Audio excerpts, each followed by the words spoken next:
সে তো তখনকার দায়িত্বশীল যে পুলিশ উনি আমাদের ছাত্রদের উপরে যে ফ্রেমিংটা করেছেন যে পুলিশের উপর হামলা হয়েছে, ওখানে হেক্সা চাকু নিয়ে তাদের উপর আক্রমণ করা হয়েছে, এটা নেক্কারজনক।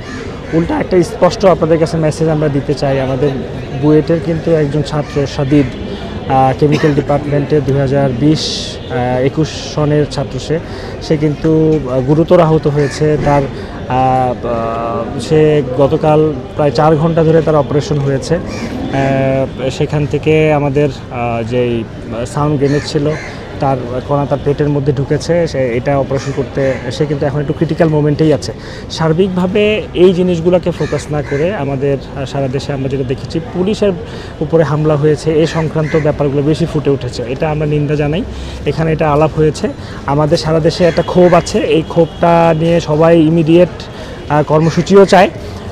সেটা নিয়ে অলরেডি কিছু জায়গায় আপনারা দেখেছেন, কিছু জায়গায় ব্লকেড হচ্ছে, কিছু জায়গায় কিন্তু ঢাকাতেও আমাদের অস্ত্রের ছাত্ররাও নেমেছে। তো সার্বিকভাবে আমাদের 5টার দিকে একটা সময় দেওয়া ছিল, আমরা আমাদের ভবিষ্যৎ যে কর্মপরিকল্পনা কর্মসূচি কী আসবে সেটা আমরা 5টার দিকেই জানাবো ইনশাল্লাহ আইবিতে। আর এর মধ্যে এখানে আমাদের ইন্টারনাল মিটিং হয়েছে, আমাদের ডিসিশনগুলো কিছু মেক করার চেষ্টা করা হয়েছে, সেটা আমরা অফিসিয়ালি 5টার দিকেই জানাবো।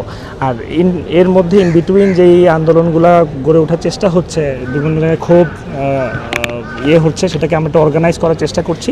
If anything is update on that আমরা এটা আপনাদেরকে জানাবো। আর 5টার দিকে আবার আমরা ফর্মালি এটা ব্রিফ করবো। হ্যাঁ, আমরা গতকাল তো বসেছি উপদেষ্টা মন্ত্রীর সাথে, আমরা একটা জিনিস বলেছি, আমাদের দ্বন্দ্বটা কিন্তু আমরা এইভাবে ফ্রেমিং করতে চাচ্ছি না যে বিএসসি প্রকৌশলী ভার্সেস ডিপ্লোমা। আমরা এটা বারবার বলেছি যে এটা প্রকৌশল খাতের সংস্কার। দীর্ঘ 40 বছর ধরে এখানে ডিপ্লোমা একটা সিন্ডিকেট, এছাড়াও পলিসি মেকার লেভেলে যে অসঙ্গতিগুলো আছে এটার কারণে কিন্তু ডিপ্লোমারাও সাফার করতেছে, এটার কারণে কিন্তু বিএসসিদের এন্ট্রি পথগুলো বন্ধ হয়ে যাচ্ছে, এটার কারণে কিন্তু আমাদের দিন শেষে দেশ ক্ষতিগ্রস্ত হচ্ছে। আমরা কালকে স্যারকে আমি স্পষ্ট বলেছি, স্যার এমন একটা সিচুয়েশনে আপনারা আমাদেরকে দাঁড় করায় দিচ্ছেন যখন এটা ফ্রেমিং হচ্ছে বিএসসি ভার্সেস ডিপ্লোমা, অথচ এটা হওয়ার কোনো কথাই ছিল না। বরঞ্চ যে পলিসিগুলো সুচারুভাবে মেক করা গেলে, আমরা কালকে স্যারকে দেখিয়েছি, স্যাররাও অবাক হয়েছেন যে এই ধরনের পলিসিও এখনও আছে, এই ধরনের কোটা সিস্টেমও এখনও আছে। স্যার বলেছেন যে এক্সিস্টিং ল ভায়োলেট করেও কিন্তু অনেক প্রতিষ্ঠানে এই কোটা সিস্টেমটা আছে। স্যার বলছেন এটা আগে আমাদেরকে ইমিডিয়েটলি অ্যাড্রেস করতে হবে।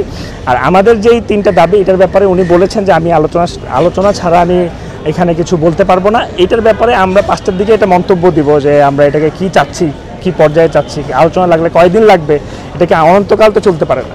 তো সামগ্রিকভাবে এটা নিয়ে আমরা 5টার দিকে অ্যাড্রেস করব। তবে আমরা গতকালকে এই ব্যাপারগুলো অ্যাড্রেস করে স্যারের সাথে কথা বলেছি, উনি অ্যাকনোলেজ করেছেন, উনি আমাদের কাছে তথ্যগুলো নিচ্ছেন এবং সামনেও নেবেন এবং এটা নিয়ে কাজ করার আশ্বাস দিয়েছেন।